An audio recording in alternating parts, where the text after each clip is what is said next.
One bank, one army, one center of power. And if we have learned anything from history, it is that power corrupts, and absolute power corrupts absolutely. This is Aaron Russo, a filmmaker and former politician. To his left is Nicholas Rockefeller of the infamous Rockefeller banking and business dynasty. After maintaining a close friendship with Nicholas Rockefeller, Aaron eventually ended the relationship, appalled by what he had learned about the Rockefellers and their ambitions. I got a call one day from an attorney woman I knew, and she said, would you like to meet one of the Rockefellers? I said, sure, I'd love to.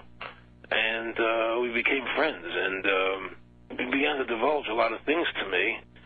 So he said to me one night, he said that there's going to be an event there, and out of that event, you're going to see we're going to go into Afghanistan, so we can run pipelines from the Caspian Sea. We're going to go into Iraq to take the oil and establish a base in the Middle East, and we're going to go into Venezuela and try and get rid of Chavez. And the first two they've accomplished. Chavez they didn't accomplish.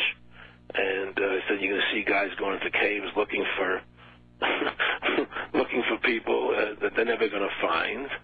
You know, he was laughing about the fact that you have this war on terror. There's no real enemy. He's talking about how by having this war on terror, you can never win it because so it's an eternal war.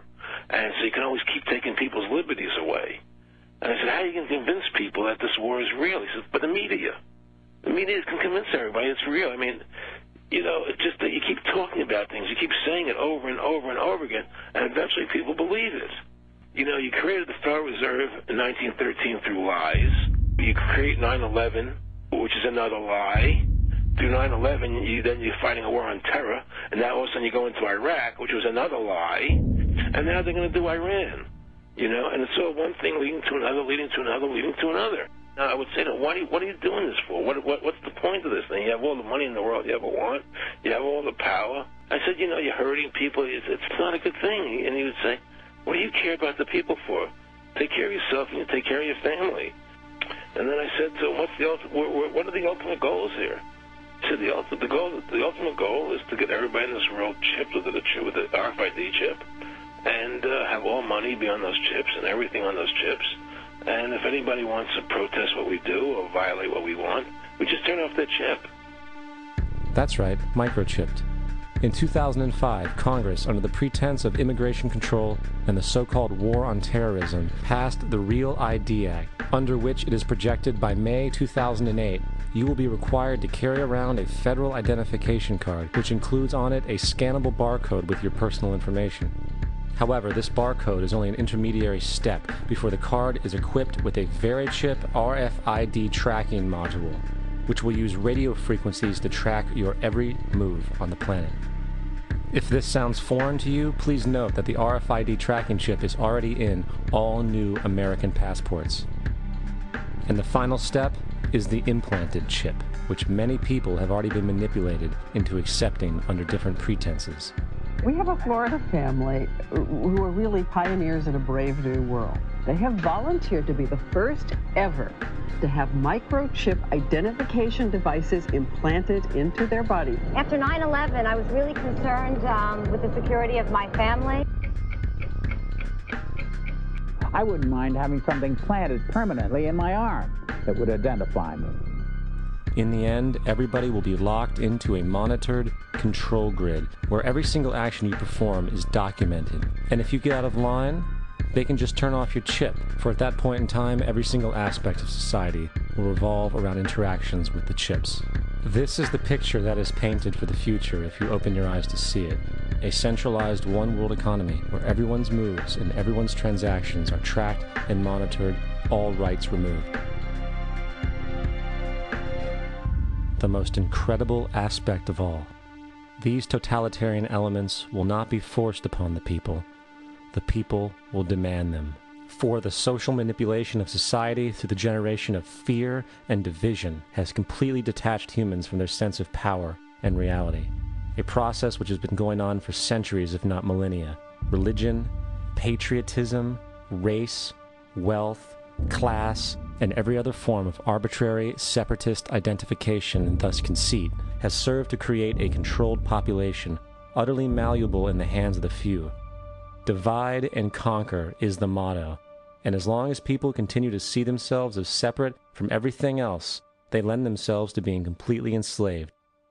The men behind the curtain know this, and they also know that if people ever realize the truth of their relationship to nature and the truth of their personal power, the entire manufactured zeitgeist they prey upon will collapse like a house of cards.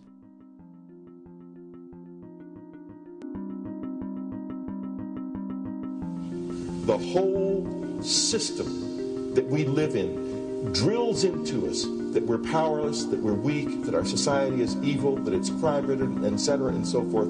It's all a big, fat lie. We are powerful, beautiful, extraordinary. There is no reason why we cannot understand who we truly are, where we are going. There is no reason why the average individual cannot be fully empowered. We are incredibly powerful beings. You know, I think I spent 30 years of my life, in the first 30, trying to become something. I wanted to become good at things. I wanted to become good at tennis. I wanted to become good at school and grades and everything I kind of viewed in that perspective. I'm not okay the way I am, but if I got good at things, I realized that I had the game wrong. That the game was to find out what I already was. Find out what I already was.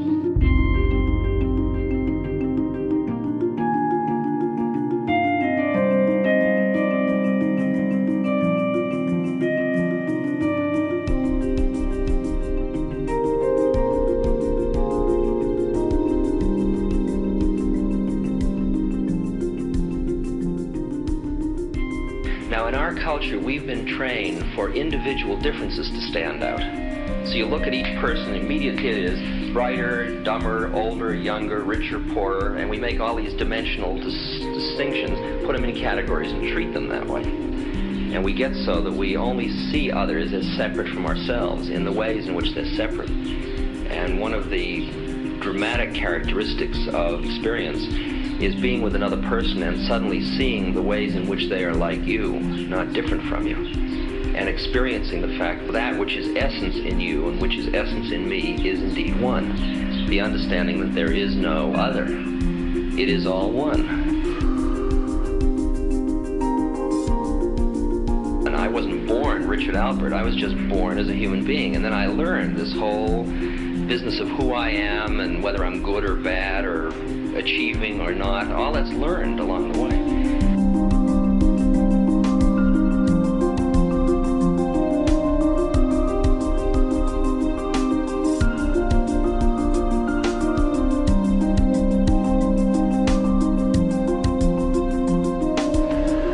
The old appeals to racial, sexual, and religious chauvinism, to rabid nationalist fervor, are beginning not to work. A new consciousness is developing which sees the earth as a single organism and recognizes that an organism at war with itself is doomed.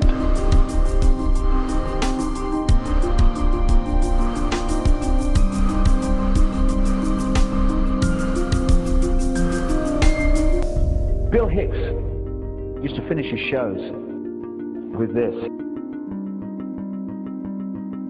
Life's like a ride in an amusement park. And when you go on it, you think it's real. Because that's how powerful our minds are. And the ride goes up and down and round and round. It has thrills and chills, and it's very brightly colored. And it's very loud, and it's fun for a while. Some have been on the ride for a long time, and they begin to question, is this real, or is this just a ride? And other people have remembered, and they come back to us and they say, hey, don't worry. Don't be afraid ever. Because this is just a ride. And we kill those people. Shut him up. I've got a lot invested in this ride. Shut him up. Look at my furrows of worry. Look at my big bank account. My family. This has to be real. It's just a ride. But we'll kill those good guys who try and tell us that. You ever notice that? And let the demons run amok? But it doesn't matter. Because it's just a ride. And we can change it anytime we want. It's only a choice. No effort, no work, no job, no savings of money. Just a choice right now between fear and love.